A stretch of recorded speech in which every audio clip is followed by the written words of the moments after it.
ওরে আমি মাওলার আসমানের দিকে তাকাইয়া কি তোর মায়া হয় না? আমার দেওয়া পানি ভোগ করো কি মায়া হয় না? আমার দেওয়া সূর্যের আলো ভোগ করো কি তোর অন্তরে মায়া হয় না?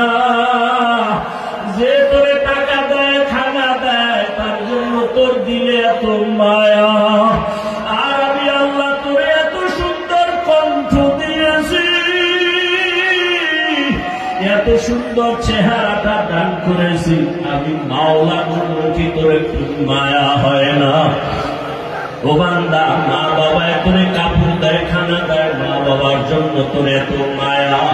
ওরে আমি আল্লাহ তোর জন্য সূর্য বানাইলাম, চাঁদ বানাইলাম, পানি দিলাম, বাতাস দিলাম, খানা দিলাম।